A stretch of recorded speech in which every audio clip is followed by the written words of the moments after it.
Welcome to Democracy Now!, democracynow.org, the Quarantine Report. I'm Amy Goodman. In Atlanta, a gunman shot dead 8 people at 3 massage parlors Tuesday evening. 6 of the victims were of Asian descent. All but 1 were women. A 21-year-old white male suspect, Robert Aaron Long, has been taken into custody. Anti-Asian hate crimes have surged since the start of the pandemic. The group Stop AAPI Hate says nearly 4,000 anti-Asian crimes have been reported over the last year. Several cities, including New York, have said they would deploy more police officers to Asian neighborhoods in the wake of the attack, despite many in Asian American communities saying more policing does nothing to fix the underlying issues, but contributes to systemic structural racism. A new report by Public Citizen finds about 1/3 of COVID-19 deaths in the U.S. were tied to a lack of insurance. Nearly 537,000 deaths have been reported since the start of the pandemic. Millions of infections would likely have been prevented under a Medicare for All system, says Public Citizen.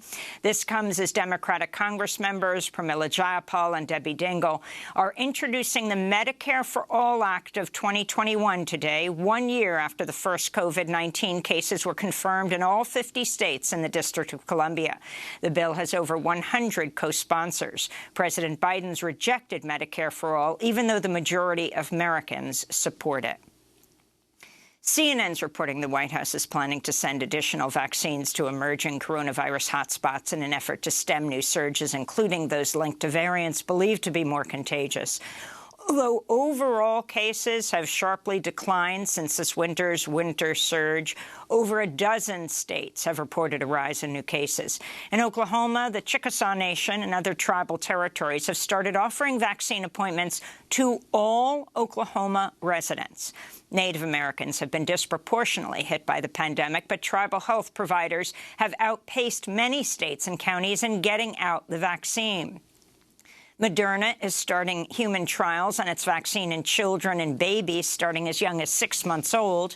In Washington, D.C., the Senate confirmed Isabel Guzman to lead the Small Business Administration, where she'll oversee the implementation of the Paycheck Protection Program, a key part of the recently passed coronavirus stimulus package. The World Health Organization urged caution for countries considering vaccination certifications, including the potential use of vaccine passports.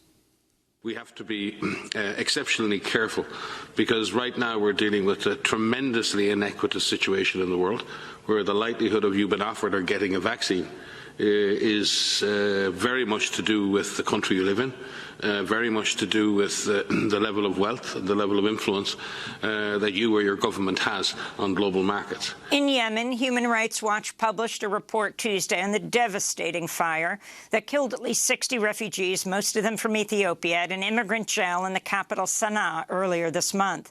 The blaze was reportedly triggered after Houthi security forces launched projectiles into the jail, where refugees had been protesting their conditions. This is one of the survivors of the fire. The smoke went through my nose and I was suffocated and passed out. I covered myself with a blanket and jumped through the window. I saw my friends burning to death. In other news from Yemen, dozens of protesters stormed the presidential palace in the port city of Aden on Tuesday, demanding payment of delayed wages and better living conditions. The protesters, who were public sector workers, left peacefully after they delivered their demands. The U.S.-backed Saudi-led war and blockade have crippled Yemen's economy and created the world's worst humanitarian disaster.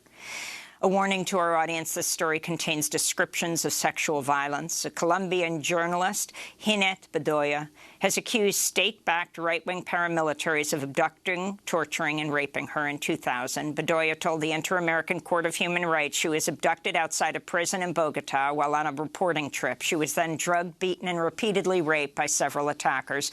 At the time, Bedoya was investigating U.S.-backed right-wing paramilitary death squads in Colombia. She said she has since faced decades of, quote, persecution, intimidation, and constant threats.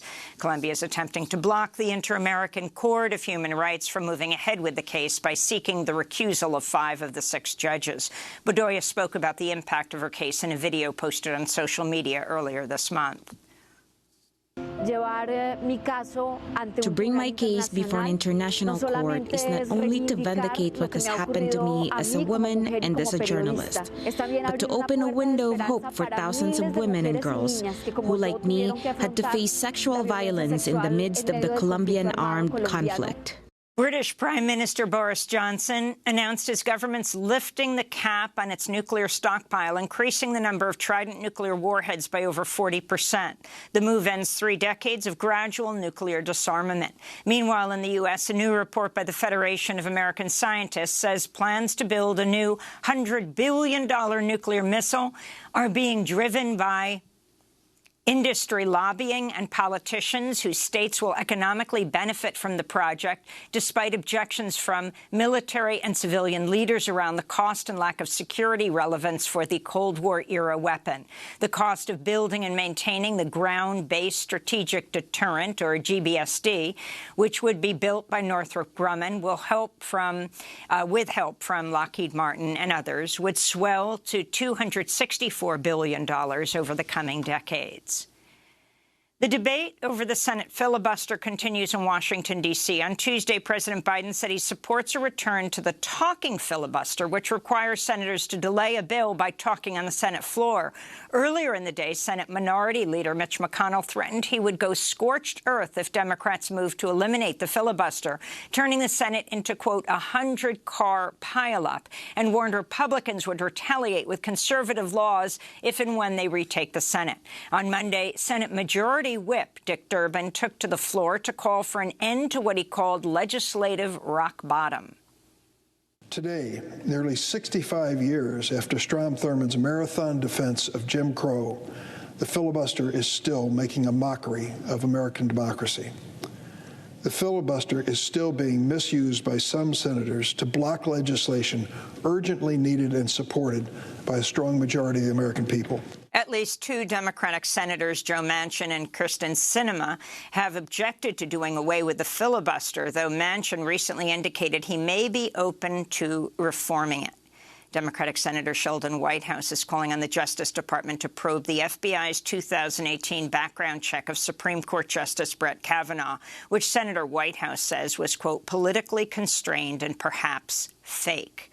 Justice Kavanaugh was accused by Christine Blasey Ford of sexually assaulting her when they were both teenagers, as well as several other allegations of sexual misconduct. But the FBI failed to interview Blasey Ford and others who came forward during their investigation. Senator Whitehouse is also raising questions about Kavanaugh's history of substantial personal debts, which seemingly vanished shortly before Donald Trump nominated him to the Supreme Court.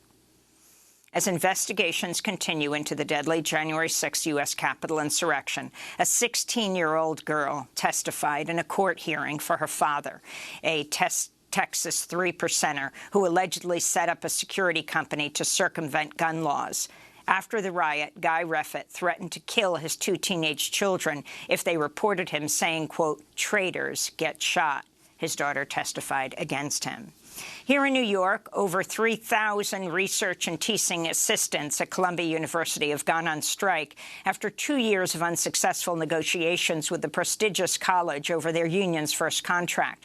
Graduate workers are seeking fair wages, improvements to health care and child care provisions, as well as protections against discrimination and sexual harassment at work. Workers say Columbia has threatened to withhold pay for those on strike and is spreading anti-union messaging to students. And those are some of the headlines. In more labor news from New York, taxi drivers have led daily protests for over a week against Mayor Bill de Blasio's plan he claims will offer relief to heavily indebted taxi medallion owners who've suffered even more economic loss during the pandemic. No more suicide! No more bankruptcy! No more bankruptcy! No more suicide!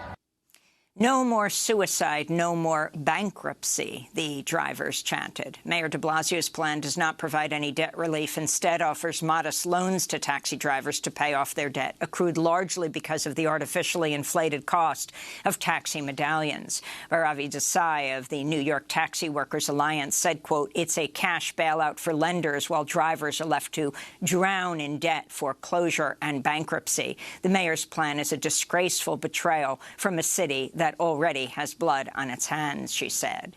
And those are some of the headlines. This is Democracy Now!, democracynow.org, The Quarantine Report. I'm Amy Goodman in New York, joined by my co-host Juan Gonzalez in New Brunswick, New Jersey. Hi, Juan. Hi, Amy, and welcome to all of our listeners and viewers across the country and around the world.